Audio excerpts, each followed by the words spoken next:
Buenos días, buenas tardes, buenas noches a todos. Gracias por compartir este trabajo que es una propuesta que salió en la última conferencia sobre la Constitución Sextenaria que comentaba Isaac y bueno,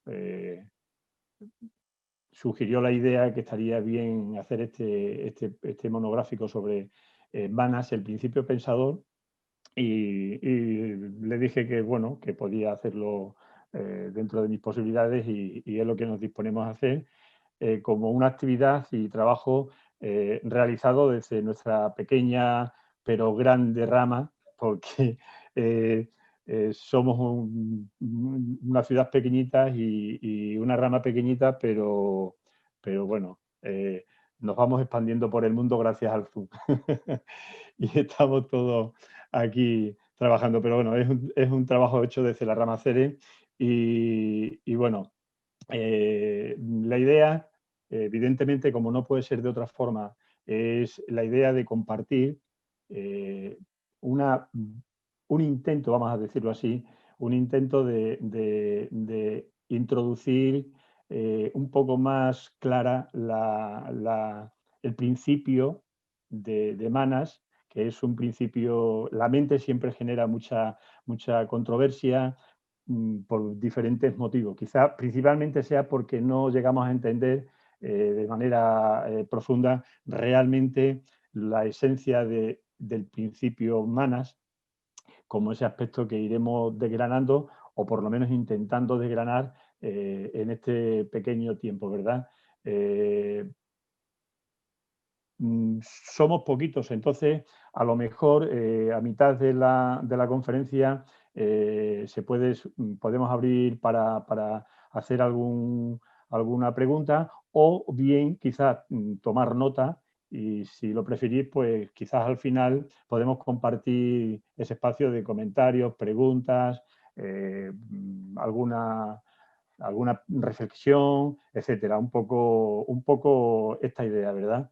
Porque, bueno, la idea no es que yo vengo a enseñar nada, la idea es que vamos a participar y a comprender y a profundizar entre todos, porque esos son los grupos de estudio, esos son las ramas teosóficas y eso es lo que los que formaron la Sociedad Teosófica en sus inicios pretendían, que todos los hermanos y miembros de la Sociedad Teosófica, seamos o no seamos miembros, tuviésemos la opción de compartir y intercambiar a nivel más que de conocimiento puro y duro, sí a conocimiento con mayúsculas, ¿no? Eso que conecta con la sabiduría, ¿no? Entonces, esa es la idea. Y si hay errores de exposición o errores de comentarios por parte mía, evidentemente es que no he sabido verlo con claridad y no hay más. Simplemente se corrigen los errores porque en eso estamos, corregir y aprender lo más que podamos. Bueno, como ya decía en la última conferencia, se me escucha bien, ¿verdad? Sí, vale. En la última conferencia hicimos el trabajo sobre los principios, la constitución sextenaria del ser humano o del hombre, como se suele decir, pero en este caso hombre significa aquí pues, humanidad, ¿verdad? No es algo masculino o femenino, sino simplemente es referente a la humanidad. Entonces estuvimos hablando de manera muy somera y señalando las ideas quizás principales pues bueno, para que los que se hayan acercado por primera vez a esta enseñanza, pues se ubique lo mejor posible y, y se vea con claridad de que aquella constitución trina de la que algunas religiones hablan, en realidad no es trina, contienen otros elementos, ¿verdad? Pero bueno, eso estuvimos abordándolo en la conferencia anterior. Ah, escritos teosóficos hay muchos, vídeos en YouTube hay unos cuantos y también en la rama CERE pues, que se ha quedado colgado nuestros trabajos, ¿verdad? Entonces, bueno, como se suele decir, información no falta. Quizá lo que nos falta a todos es un poco de sosegarnos y reflexionar un poco sobre las ideas principales, ¿verdad? Bueno, pues partiendo de aquella base de que, bueno, pues que en el universo no aparecemos así por arte de magia ni nada por el estilo, y que la constitución sextenaria se fundamenta en unos elementos anteriores, esos vehículos toman unos elementos, eh, tomamos la idea de cuando se dice los principios en el ser humano, ¿no? Y del glosario teosófico extraigo un poco esta definición que dice que los principios son elementos o esencias originales, las diferenciaciones fundamentales, sobre y de las que se han formado todas las cosas. Empleamos dicho término para designar los 7 aspectos individuales y fundamentales de la realidad única, universal, en el cosmos y en el hombre. Cuando aparece cosmos con K, en la doctrina secreta se dice que se refiere a la totalidad del cosmos, no el cosmos con C, que se refiere, vamos a decir, a una parte del cosmos, pero no en su totalidad, ¿no? Pero bueno, esto es meramente un comentario. Entonces vemos que esa realidad universal está tanto arriba en el cosmos, por decirlo de esta manera, como en el ser humano, ¿no? En el hombre, lo mismo que en el cosmos o universo, se encuentran 7 principios. Cada principio humano tiene correlación con un plano, un planeta y una raza. Y los principios humanos están en cada plano, en correlación con las séptuples fuerzas ocultas, algunas de las cuales, la de los planos superiores, tienen poderes tremendos.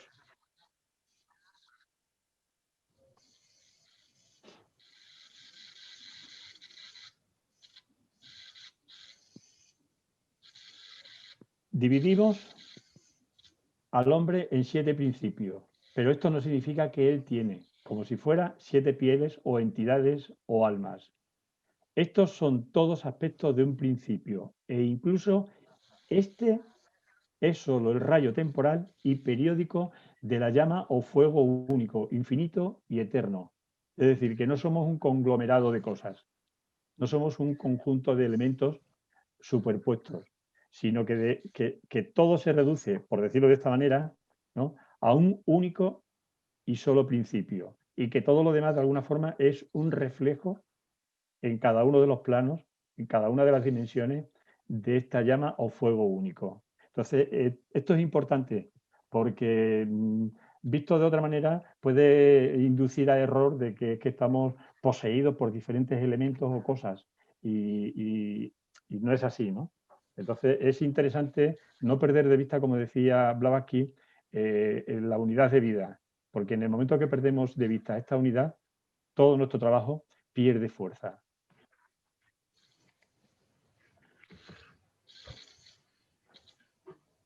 En la clave de la teosofía, a preguntas de la... como sabéis, el formato del libro es preguntas-respuestas, pues a una pregunta, ella dice, para evitar en lo sucesivo esas malas interpretaciones, se refiere a los nombres, se refiere a la forma de nombrar los elementos y a la constitución sextenaria. Dice, propongo traducir literalmente de los términos ocultos orientales y ofrecerlos para que se utilicen de ahora en adelante. Dice, el yo supremo es, en algunas tradiciones, en algunas traducciones, bueno, la del inglés, el yo viene derivado de la palabra self, y self conecta con ser, con el ser, y eso tiene un elemento diferente al yo, porque muchas veces el yo se interpreta como algo personal, como una idea antropomórfica.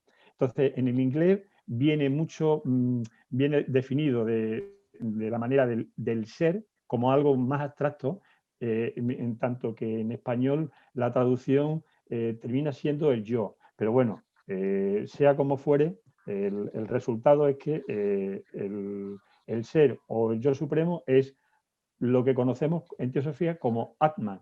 Es el rayo inseparable del yo uno y universal, es decir, aquello que es conocido como lo absoluto. Perdón, porque tengo aquí esto ahora, que me estaba estorbando la imagen. es el Dios que está por encima más bien que dentro de nosotros. Feliz el hombre que logra saturar de él su ego interno. Nos encontramos después con el ego espiritual divino, que es el alma espiritual o buddhi íntimamente unida con manas, el principio de la mente, sin el cual no es ego alguno, sino puramente el vehículo átmico. Es decir, aquí es importante ir viendo un poco estos detalles porque arroja mucha luz sobre lo que vamos a intentar ver, ¿no? Repito, dice, el alma espiritual o buddhi, el ego espiritual es el alma espiritual o buddhi íntimamente unida con manas. Se está ahí ligada con manas. El principio de la mente, sin el cual no es ego alguno, sino puramente el vehículo átmico. Y siendo el vehículo átmico, es algo, vamos a decir, un elemento pasivo. No es tan activo como cuando está ligada, como dice Blavatsky, íntimamente a manas. El ego interno o yo interno es manas, el quinto principio, así llamado independientemente de buddhi. El principio de la mente solo es el ego espiritual cuando se ha hecho uno con buddhi y no se le supone a ningún materialista semejante ego, por grandes que sean sus capacidades intelectuales. Es la individualidad permanente o ego que se reencarna. Vuelvo a repetir lo que dice que manas, el quinto principio, así llamado independientemente de buddhi. El principio de la mente solo es el ego espiritual cuando se ha hecho uno con buddhi. O sea, yo entiendo que lo que está aquí señalando Blavatsky es que cuando se ha hecho uno con buddhi es como haber concluido ya una obra, un proceso, un trabajo, pero mientras tanto se podría uno preguntar, entonces, ¿no disponemos de ese ego interno o yo superior? Y la respuesta sería, iremos viéndolo más adelante, pero la respuesta sería sí, porque todos esos aspectos en los que la mente refleja los grandes ideales, las ideas más elevadas que están en unión con Buddhi y que en teosofía es conocido como Buddhi Taihasi, son conexiones, vamos a decir, momentáneas o esporádicas, pero no definitivas, porque eso llegará con el tiempo posiblemente y después de todo un proceso mucho más arduo, pero mientras tanto esas conexiones y esos, vamos a decir, despertares momentáneos de esas ideas que nos llegan y decir, ¿y esto de dónde llega y cómo? Esos son, vamos a decir, pequeñas conexiones o pequeños chispazos de la unión de manas con Buddhi. Entonces, vemos ahí esa relación que está apuntando Blavatsky, ¿no? Pasamos al siguiente punto y dice, el ego inferior o yo personal. Es el hombre físico en unión con su yo inferior, es decir, los instintos animales, las pasiones, los deseos, etc. Es llamado la falsa personalidad y se compone de manas inferior, combinado con kama rupa, es decir, la forma del deseo, que obra por medio del cuerpo físico y su fantasma o doble.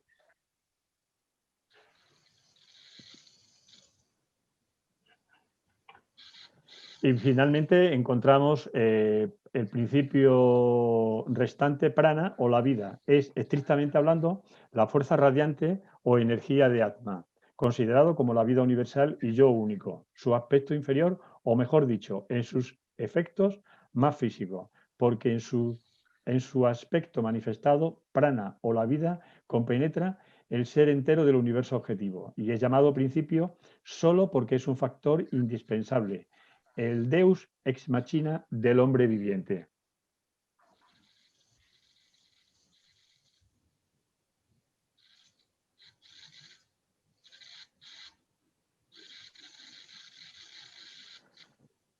Bueno, y un poquito, sin entrar al detalle, que no vamos a entrar muy al detalle, simplemente es para ir tomando el marco referencial, para ir tomando un poco esa idea. Hemos visto las definiciones que Blavatsky daba a los diferentes componentes en el ser humano, más que como constitución sextenaria, más que eso, es la idea de, vamos a decir, entre comillas, esas entidades llamadas ego que más o menos están funcionando en el ser humano, ¿no? Y los egos, de alguna forma, es la composición de algunos elementos de la constitución sextenaria funcionando, vamos a decir, al unísono o incluso de manera trina, ¿no? Bueno, pues aquí vemos este pequeño esquema, vemos lo que habíamos leído antes, un principio omnipresente, eterno, ilimitado e inmutable. De este principio uno, como decía, hablaba aquí que todo parte de ahí, que no hay 7 pieles, sino es la expresión del único rayo de aquella llama, vamos a decir que se proyecta. Son palabras, ¿vale? Pues un rayo, o emana un rayo, o un reflejo, como queramos, ¿no? Y ese reflejo es Atma, que es la constitución sextenaria, Atma Buddhi, el alma humana que es Mana, Kamarupa, el astral, el prana y el cuerpo físico, ¿no? Aquí viene con algunos elementos más que es de la anterior conferencia, que no vamos a entrar en los detalles porque ya lo hablamos en la anterior conferencia, pero es para componernos un poquito esta idea. Y vemos, por ejemplo, Atma Buddhi, que juntas funciona, es conocida como la mónada. Si Atma Buddhi unida con el alma humana, que es mana, que es ese aspecto trino en el ser humano, estaríamos hablando de la mónada humana, ¿verdad? Y ese alma humana o manas es ese ego interno que es el que reencarna vida tras vida, pero que está el elemento de manas ahí presente. Y luego, como añadido a la información, vemos en la parte inferior de la diapositiva que lo que desaparece son los componentes inferiores en el ser humano, es decir, el cuerpo físico, lo primero, a la hora de la muerte, lo primero que desaparece, la vitalidad o prana junto con él, el doble etérico cuerpo astral, que viene a ser lo mismo, también desaparece y también queda pues el cuerpo de los deseos ahí fuera vamos a decir, del círculo, ¿verdad? Esos serían los componentes que estarían en cada encarnación como elementos nuevos, aparentemente, aunque tengan conexión con historias de vidas pasadas. Pero bueno, leemos ahí, en rigor solo deben contarse 6 principios. Esto es una idea también, a una idea. Esto también es un apunte interesante que ofrece Blavatsky, ¿no? En la doctrina secreta, pero también aparece en la clave de la teosofía. Dice, en rigor solo debe contarse 6 principios, porque Atman o Atma no se ha de considerar como tal, puesto que es un rayo del todo absoluto y es la síntesis de los 6. Es decir, es un principio, por llamarlo así, aunque no es un principio, como señala hablado aquí, pero es un elemento universal, como lo es el Sol para toda la humanidad. No hay diferentes soles, no hay muchos soles, no hay 7.000 millones de soles, o como quiera uno decir, hay un Sol, del cual emana su rayo para toda la humanidad, pero es un solo Sol a nivel en el sistema solar, ¿verdad? Entonces, algo así podríamos considerar Atma. Y seguidamente dice Manas, literalmente, y vamos entrando ya un poco más a la cuestión, literalmente la mente, la facultad mental que hace del hombre un ser inteligente y moral y le distingue del bruto.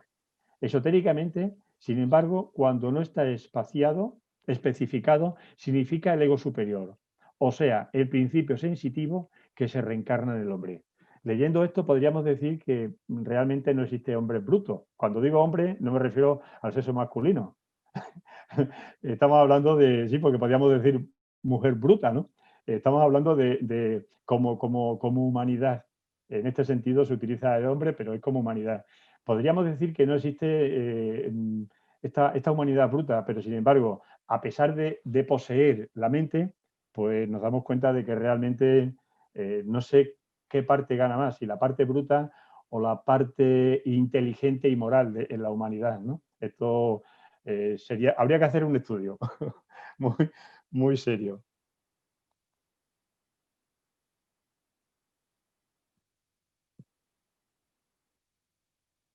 A ver.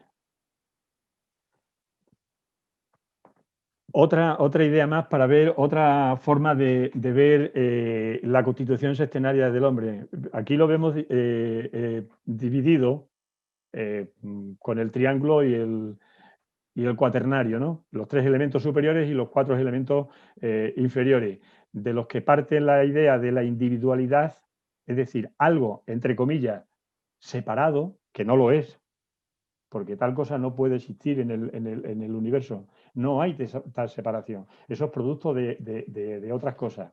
Pero bueno, a efectos de investigación, de estudio, y bueno, y de funcionamiento realmente, vemos que hay un aspecto que es la individualidad y otro aspecto conocido que es la personalidad. Una es eterna o muy eterna, no eterna por completo, pero sí en el tiempo está continuamente ahí, y otros elementos que van apareciendo y desapareciendo vida tras vida, aunque se van formando vida tras vida con los elementos que vamos heredando, ¿no? de lo anterior. Y dice Platón explica que cuando el alma, es decir, la psique, se une al nous, espíritu o sustancia divina, todo lo hace correcta y acertadamente. Es decir, cuando se refiere a nous, está hablando de la mente superior.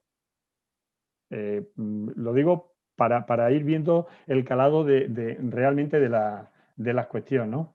Pero que sucede lo contrario cuando se deja arrebatar por anoia, es decir, la locura o el alma o alma animal irracional. Tenemos pues aquí manas o el alma en general en sus dos aspectos. Aquí ya empieza a aparecer lo que los aspectos fundamentales de la confusión y de la necesidad de comprender un poco más a fondo lo que es mana. En sus dos aspectos, cuando se adhiere a Noya, es decir, nuestro kama rupa o alma animal, en el budismo esotérico, corre hacia su completo aniquilamiento en lo que concierne al ego personal. Pero cuando se une al nous, es decir, a Atma Buddhi, pero en el cual está manas, se funde en el ego inmortal e imperecedero, y entonces la conciencia espiritual de lo que era la personalidad se convierte en inmortal. Esto nos llevaría a adentrarnos en el estudio de los procesos post-mortem y lo que de alguna forma sucede cuando abandonamos nuestra forma física y los aspectos inferiores y empieza nuestro tránsito del otro lado. En ese estudio, en esa comprensión de esa parte, vemos realmente que hay una parte de lo que se está diciendo, cómo la personalidad, evidentemente no la forma física, pero esos elementos se adhieren al ego que prosigue después de haber abandonado el cuerpo físico.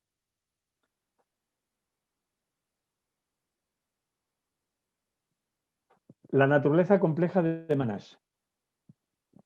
Esto es de otro capítulo, son extractos de la clave de la teosofía, que quien tenga interés en profundizar un poquito, pues ahí va a encontrar suficiente material para ver realmente el calado de Manas, ¿no?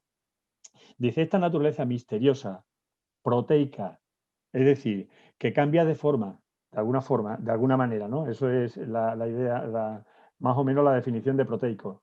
Fuera del alcance y casi intangible en su relación con los demás principios. Es lo más difícil de entender y todavía más difícil de explicar. Lo decía Blavatsky.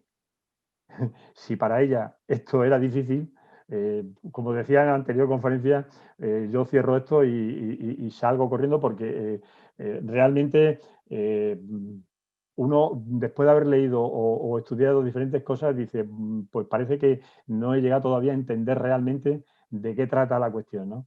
Sigue su escrito, dice, Manas es un principio y sin embargo es una entidad e individualidad o ego. Es un Dios. Borremos la idea antropomórfica, borremos la idea que tenemos de las religiones, de aquello de Dios. Dios en este sentido va en relación a esos aspectos divinos, a esos aspectos elevados y que son abstractos para la mente concreta, ¿verdad? pero no, nada tiene que ver con esa idea del Dios creador. De hecho, ese Dios, dice Blavatsky, dice, no es la deidad universal, sino solo una chispa del océano único del fuego divino, nuestro Dios interno o nuestro Padre en secreto. Ahí es donde, de alguna manera, toma esa definición de Dios, pero en el aspecto universal, tal cosa no es, tal cosa no existe. Entonces, desde ese punto, sí que es un reflejo en el ser humano y que, como dice Blavatsky, se podría llamar de esta manera, ¿no? Bueno, repito, dice, es un Dios y sin embargo está sujeto a un infinito ciclo de encarnaciones, de cada una de las cuales tiene que sufrir. Esta es otra de las palabras que seguramente, pasado este siglo y pico, desde que Blavatsky escribió todo esto, pues es una palabra que posiblemente se pueda sustituir por otra, porque realmente lo de sufrir también a nivel mental nos puede llevar a conceptos erróneos, a ideas que no nos gustan, en el sentido de lo que se puede traducir por la palabra sufrir. Más que sufrir, tiene el ego que encarna, tiene que equilibrar de alguna forma o tiene que entender en la nueva encarnación, tiene que entender a través de las cosas que menos gustan o menos agradan, pues tiene que entender y equilibrar todo ese desajuste que se ha ido produciendo en vidas anteriores, ¿verdad? Pero que, bueno, que no es que alguien nos tenga que infligir un castigo y no es alguien que nos tenga que decir, ¿eres un pecador? No, esa no es la idea. La idea es que se sufre porque cuando uno tiene un proceso de enfermedad o de crisis o de cualquier otra cosa, como lo que está sucediendo ahora, pues bueno, hay cierto dolor y hay cierto sufrimiento, pero no es esa la idea. La idea va más allá que esa palabra, ¿verdad? Se podría cambiar perfectamente por otra, pero bueno, tampoco ocurre nada. Dice, trate de imaginar un espíritu, un ser celestial, divino en su naturaleza esencial, pero no lo suficientemente puro para ser uno con el todo. Es decir, a pesar, diría yo, de que es un reflejo y es una emanación de ese todo, en su aspecto, vamos a decir, evolutivo, no es del todo tan puro y de alguna forma, por eso se procesa ese ciclo, vamos a decir, de reencarnación vida tras vida. Ese ciclo no me sale ahora la palabra, no me sale lo que quiero decir. Pero bueno, al carecer de esa pureza, al carecer de de ese espíritu tan elevado como desarrollo, está sometido de alguna forma a ese ciclo de reencarnaciones vida tras vida, ¿no? Por eso, de alguna forma, en la clave de la teosofía, perdón, en la doctrina secreta, se mencionan a los Manasaputras, que son la hueste que de alguna forma entrega o aporta la mente a la humanidad. Son obligados, dice la doctrina secreta, son obligados kármicamente a encarnar en aquellas formas humanas que existían en ese momento y que parece ser, según comenta la doctrina secreta, en un principio se negaron, pero que luego fueron posteriormente obligados a encarnar en aquella humanidad del momento. Entonces, esos espíritus, ese ser celestial no del todo puro, son los que están obligados al peregrinaje de la vida, ¿no?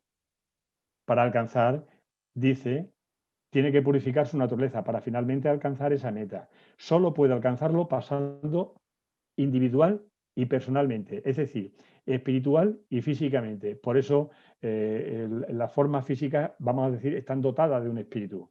Pensamos que es la personalidad físicamente la que tiene que alcanzar algo y esto es vamos a decir, un error de visión, porque realmente quien está en el proceso evolutivo y quien está en el proceso de alcanzar ese estado vamos a decir, de purificación, es más ese ego y ese espíritu que está reencarnando vida tras vida, en esa dirección, ¿no? Dice, por toda experiencia y sensación existen en el universo diferenciado. Por consiguiente, después de haber adquirido aquella experiencia en los reinos inferiores, habiendo ascendido más y más en la escala del ser, tiene que pasar por todas las experiencias de los planos humanos.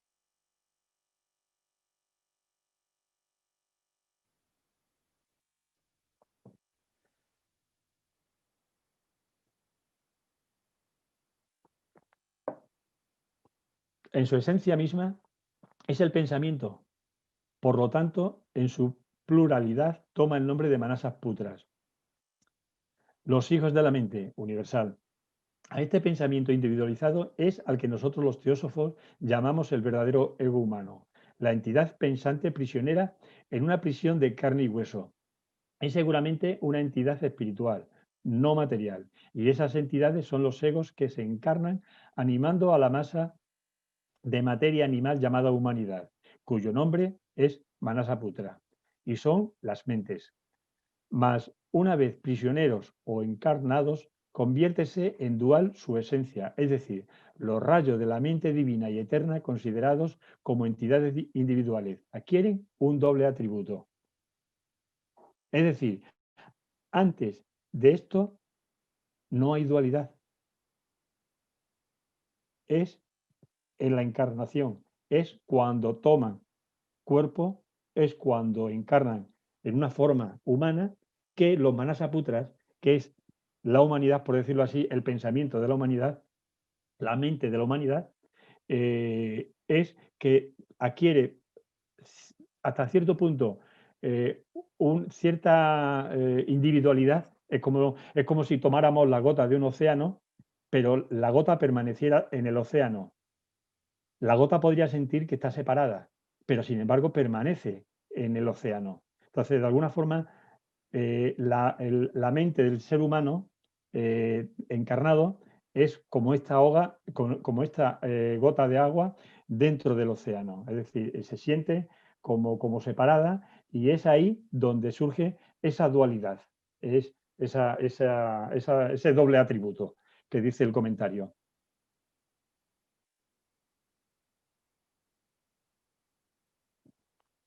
Aquí tenemos un pequeño esquema que saqué de un cuadernillo de John Algeo, que hace referencia a la evolución del alma. Vamos a decir, los esquemas son esquemas y son muy limitados, pero para tener una visualización de ese peregrinaje del alma humana, de la mónada humana, hasta que adquiere la individualización o adquiere el estado humano, ¿verdad? Entonces vemos como de ese aspecto trino, eh, del reflejo de la llama absoluta, vamos a decirlo así, pues bueno, pues surge peregrinaje por los diferentes planos, Atma, Buddha y Mana, la formación de los diferentes planos, hasta que alcanza el reino mineral, donde ahí se va desarrollando la energía, la semilla de la energía, toma o conecta en los vegetales, ahí desarrolla las semillas del deseo, alcanza el estado animal, ahí desarrolla las semillas de la mente y evidentemente cuando alcanza la etapa humana, pues ahí ya en relación con lo que comentábamos de la hueste de los Manasaputras, el ser humano adquiere, vamos a decir, por evolución y por contribución de la hueste de los Manasaputras, pues ese aspecto manas, ¿no? Que lo diferencia en este sentido de los diferentes reinos. Eh, realmente, manas, la mente, en relación en ese doble atributo con Kama manas, realmente es bastante amplio en cuanto a su forma de abordarla o a su forma de ver cómo actúa, ¿no? Porque vemos que en nuestra vida, bueno, pues está la vida en contraparte de los estados post-mortem y el estado vigílico, vamos a decir, como contraposición de los estados oníricos, estados de sueños, ¿no? Entonces vemos que en los estados de la vida, o sea, en la vida, bueno, pues este es el plano de la esfera de las causas y la esfera de los efectos. Aquí generamos las causas y encontramos los efectos de aquellas causas que fueron generadas, ¿no? En los estados post-mortem, bueno, pues no vamos a entrar, simplemente es una idea, no vamos a entrar ni muchísimo menos a ningún detalle. Pero en los estados post-mortem vemos que el cuerpo físico y esos tres principios inferiores quedan atrás, pero sin embargo sigue estando la mente, vamos a decir, activa, funcionando. Entonces, ahí en el estado post-mortem la vida continúa, no ha desaparecido. Sí, su forma física, con algunos de sus elementos, pero la vida continúa. En la vida vigílica, la conciencia se manifiesta, según los Yoga Sutras, pues en 4 estados diferentes, que tampoco vamos a ver, que son formas de percibir la vida, pero en la cual la mente está presente, como no puede ser de otra manera. Pero asimismo también vemos que en los sueños, cuando nuestro cuerpo físico y otros principios están dormitando, están en descanso, también está la mente funcionando. Y Blavatsky, en su librito de los sueños, sí, es un librito, pero también vienen los artículos, es un artículo bastante interesante y un poquito largo, pero muy interesante de ser estudiado, hace una relación de 7 tipos de sueños diferentes. Y también es muy interesante. Pero en todos ellos se ve la relación de la mente de mana superior, pero también se ve la mente concreta, al igual que en los diferentes aspectos que vemos aquí de este pequeño esquema, ¿verdad? Pero la idea es ver que la mente está en todos ellos.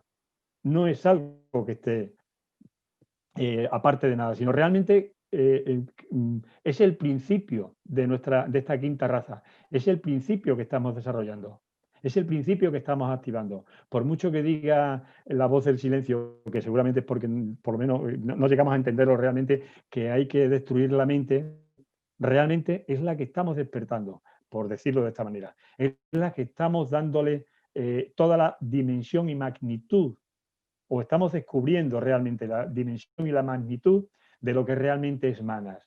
¿Queremos destruir la mente? Eso realmente no es cierto, porque si destruimos la mente, físicamente sabemos a dónde nos conduce esto. El cerebro no llegaría, cuando hay desconexiones, el cerebro no funciona. Entonces, realmente no es apagar la mente, lo contrario, es iluminar la mente.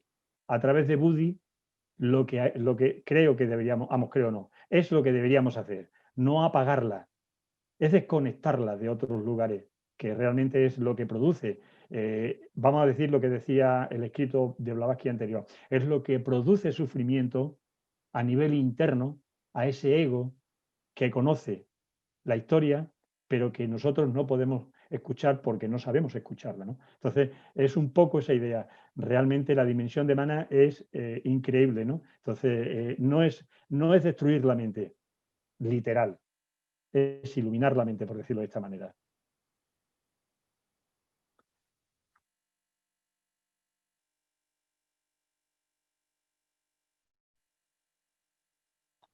Perdón que estoy... A ver. Dice la clave está en la naturaleza de nuestro principio pensante del misterio del ego. También proviene de material de la clave de la teosofía. La clave está en la doble conciencia de nuestra mente y también en la doble naturaleza del principio mental.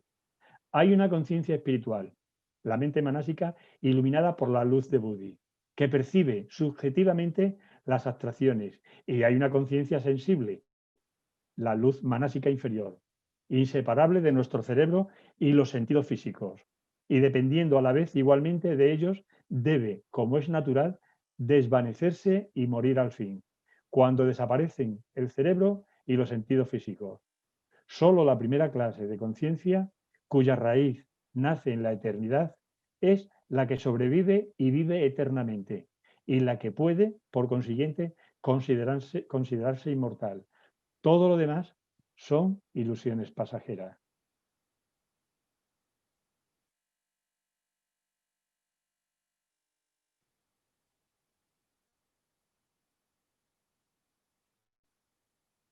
Eh, En su aspecto puramente metafísico, Buddhi hace- en su aspecto puramente metafísico, Manas, siendo un traslado de Buddhi hacia el plano inferior, es aún tan inmensamente superior al hombre físico que no puede entrar en relación directa con la personalidad, excepto a través de su reflejo, la mente inferior. Es decir, que a la vez que es, vamos a decir, en algún momento dado, es un estorbo la mente inferior, a la vez se convierte en un colaborador indispensable para el ego superior. Porque al igual que algunos electrodomésticos hace algunos años atrás necesitaban de un adaptador sí, un adaptador de corriente para que funcionaran, de alguna forma esto sucede en el ser humano. Es decir, si realmente tuviésemos acceso directo, de hecho, cuando en algunas prácticas de algunas escuelas hacen ese tipo de cuestiones de, no sé, alguna práctica no deseable, no recomendable, de despertar no sé qué cosa, etcétera, etcétera, lo que provoca finalmente es daño, porque el cuerpo no está, la mente no está preparada, el cerebro no está preparado para recibir la energía tan elevada en el cerebro o en el cuerpo del que se dispone en el momento, ¿verdad? Entonces, de alguna forma, es esa relación la que sucede ahí. Entonces, podríamos decir que Manas es un globo de la luz divina, pura, un rayo del alma del mundo, una unidad proveniente de una esfera superior, en la cual no hay diferenciación. Al descender a un plano de diferenciación, emana un rayo, que es parte de sí mismo y que solo puede manifestarse a través de la personalidad, ya diferenciada. Este rayo es el Manas inferior, mientras que el globo de la luz divina es el ego superior o Manas superior. El Manas propiamente dicho, pero nunca debe olvidarse que Manas inferior es, en su esencia, lo mismo que el superior. Aquí hay otro elemento muy interesante. Es decir, es como contener una botella de agua en la cual la parte inferior de la botella, el agua está turbia porque contiene elementos, arena, elementos contaminantes, mientras que la parte superior es un agua, vamos a decir, cristalina y pura. En realidad es la misma agua. La única diferencia es que en la parte inferior tiene elementos que deben ser filtrados, que deben ser eliminados. Entonces, si uno quita eso de ahí, si elimina esos pozos, el agua se irá la misma. Si la purifica, el agua será la misma, no dos clases de agua. Entonces, podríamos estar viendo esto como lo que está comentando el escrito, ¿verdad? Que manas inferior y mana superior es lo mismo, porque es el mismo mana, pero actuando de doble dirección.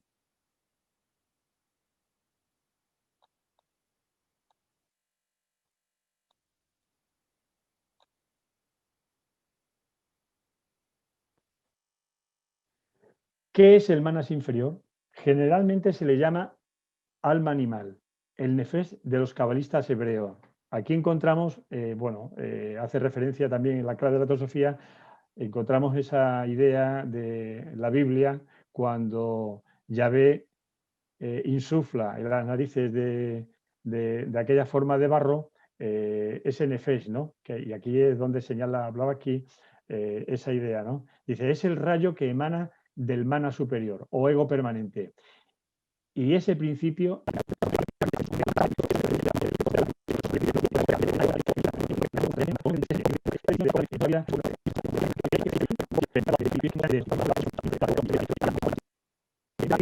esa vez brecha que parece que existe entre mana superior y mana inferior, ¿no? O esa dualidad que surge en la encarnación de manas, ¿no? Y en el glosario teosófico, en la definición que todos podéis ver que es segunda muerte, es mucho más extenso, pero yo he extraído simplemente una idea. Dice, sabido es que manas es dual. Su porción superior tiende a elevarse hacia Buddhi, mientras que la inferior gravita hacia abajo, hacia los principios inferiores y más materiales. Estas dos porciones se hallan unidas por el Antakarana. Aparece aquí una nueva definición o una nueva idea que todos conoceréis evidentemente, pero que hasta ahora no había salido en estos comentarios. Y dice, es línea imaginaria o punto de comunicación entre el manas inferior y el superior. O sea, entre el ego humano y el ego divino, que son dos durante la vida humana para convertirse en un solo ego en el Devachan o en el Nirvana. Por medio de este puente, que es conocido el Antakarana, se transmite al ego superior las emanaciones más nobles y espirituales del alma humana personal, las únicas que sobreviven, y solo injertándose así sólidamente el ego personal en la mónada, verdadero árbol de la vida eterna, y fundiéndose la naturaleza moral con el ego divino, es como el ego personal adquiere la personalidad. Esto lo podríamos traducir no en la segunda muerte, no en los estados post-mortem, sino en este mismo momento. Es decir, ¿cómo transmitimos desde manas inferior a manas superior aquellas ideas más elevadas, universales, etcétera, etcétera?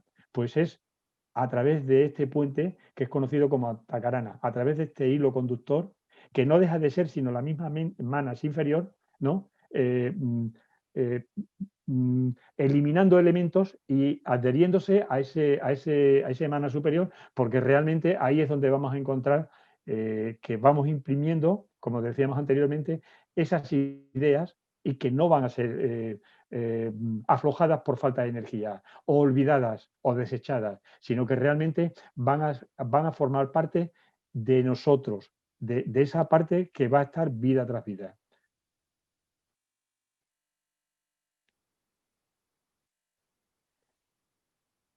Dice la definición de Antakarana, también extraída del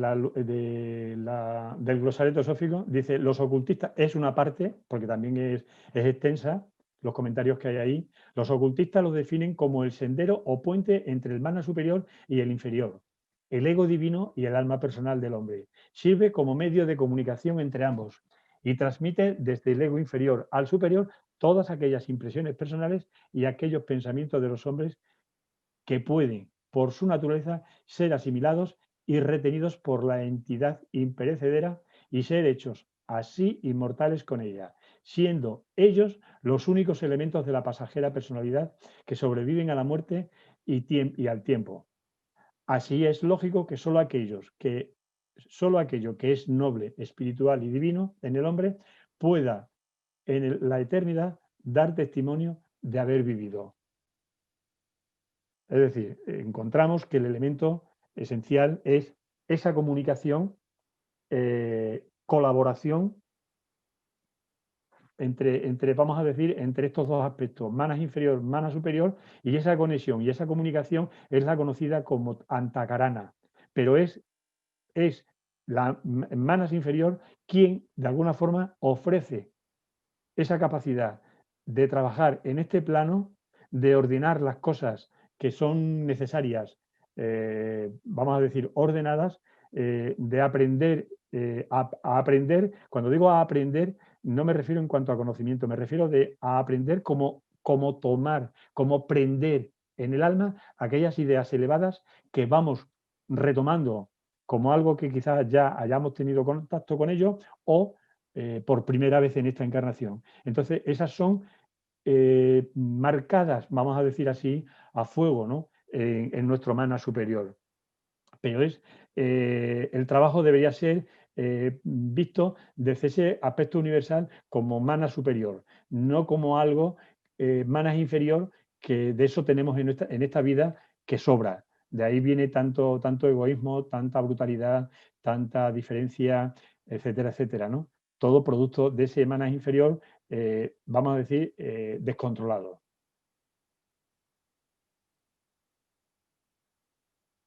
Pero Antacarana debe ser puesto en funcionamiento.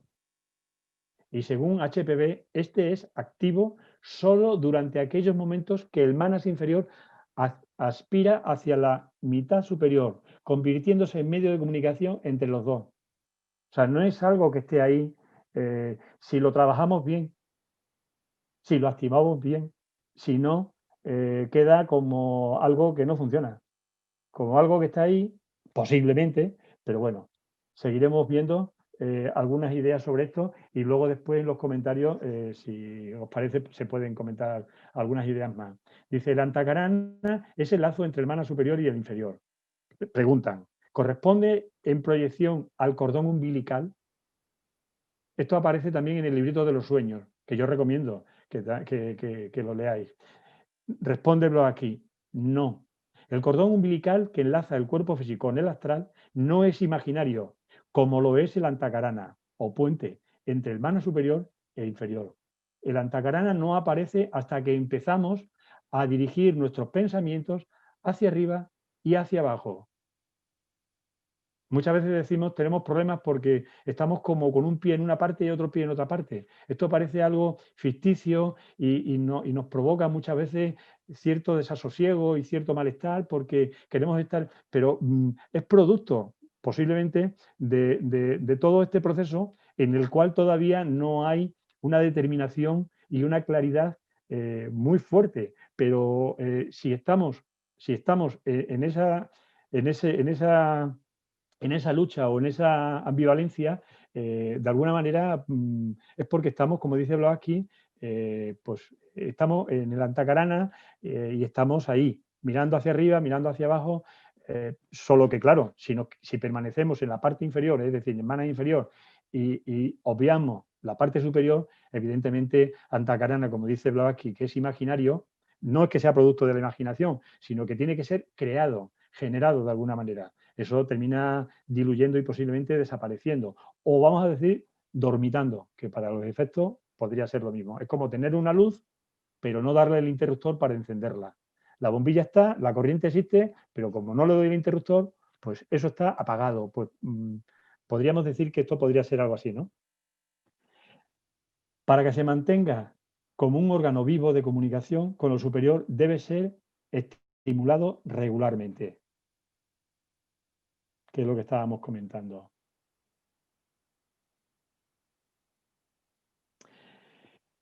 ¿Y cómo sucede esto? Y ya estamos terminando.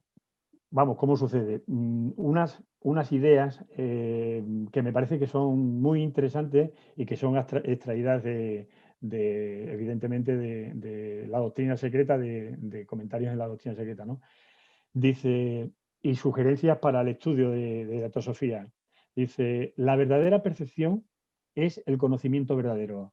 La percepción es la capacidad del alma, es la vista de la inteligencia superior que nunca yerra. Sí, estamos hablando de ese aspecto de mana superior, ¿no? Y esto puede ser ejercitado de la mejor manera, teniendo una mente verdaderamente serena, ya que tal como dice el Mahatma KH, es sobre la superficie serena y plácida de la mente, tranquila, que las visiones recogidas de lo invisible encuentran una representación en el mundo visible. Y para lo que yo no he podido estar, pero para lo que habéis estado este fin de semana con Martín Leiderman, él ha hecho referencia en La Voz del Silencio a Dharana. Ha hecho comentarios, lo digo porque me lo comentaba Usi a través del chat de la rama, pues se han hecho algunos comentarios sobre esto. Y eso viene en La Voz del Silencio. Dharana es esto, es decir, es esa mente serena y plácida. Placidez no quiere decir que esté dormida. Placidez, plácida es tranquila, sin ningún tipo de desasosiego y donde no estorban las visiones efímeras y erróneas de la mente inferior, producto del deseo y de los, vamos a decir, y de los caprichos egoístas de esa mente inferior, en conexión con Kama-manas, ¿no? Sino más bien al contrario, esa placidez y esa serenidad producto de la conexión con mana superior, en el cual la mayoría de las cosas o las cosas que nos rodean no estorban, ¿no? Entonces, una forma de ejercitar, una forma de activar Antakarana viene dada porque la percepción y el acceso a ese conocimiento que dice Blavatsky verdadero, que es sabiduría, debe ser abordado desde esta perspectiva, no desde la perspectiva del conocimiento de la mente inferior y cuánto sé. Mira qué bien me explico, mira cómo me escucha la gente, porque podemos tener todo esto, pero carecer realmente de esa conexión que realmente es importante, porque esto es lo que va a despertar cada vez más ese alma humana que ya somos, ¿no? Prosigue el escrito diciendo, el verdadero estudiante de la doctrina secreta es un ñaña yogin, es decir, la palabra ñaña es definida como reformarse a uno mismo por la meditación y el conocimiento. Y el conocimiento, evidentemente, la meditación, evidentemente, es aquel proceso que no necesariamente tiene que estar uno con las piernas cruzadas, sino la meditación se puede estar dando se puede no, se puede y se debe estar dando mientras uno está estudiando todas estas cuestiones, tomando como idea lo que comentaba anteriormente de la mente plácida y serena, ¿verdad? Pero evidentemente el proceso práctico de la meditación también, por supuesto, es súper recomendable y además es lo que nos dicen los propios maestros. Cada pensamiento dirigido hacia la verdadera espiritualidad, que es invariablemente uno con el desapego, la impersonalidad y solidaridad hacia los demás, tiene un enorme alcance, potencia, impulso e intensidad, comparado con el mero pensamiento intelectual o quizás el mero deseo mental y emocional. Cae como un rayo sobre las mentes y corazones responsivos y contiene dentro de sí mismo poderes alquímicos. El pensamiento espiritual tiene sus propias repercusiones en otros planos. Las leyes de la resonancia del pensamiento y de los pensamientos armónicos son prácticamente desconocidas. Esto lo decía en un artículo Boris de Zirkov, en un muy bello y muy bonito artículo que tiene, haciendo referencia hacia cómo se debería trabajar y estudiar la enseñanza teosófica, ¿verdad? La teosofía no debe ser interpretada como una teoría, como una serie de conceptos. Debe ser la verdad que transforma. Esto lo escribía la anterior presidenta de la Sociedad Teosófica, Rada Burnier, y bueno, realmente así es como creo que debería ser, ¿no? Y con esto ya cierro la presentación, ¿no? Vuelvo a repetir lo que ella decía, la teosofía no debe ser interpretada como una teoría, como una serie de conceptos, debe ser la verdad que transforma.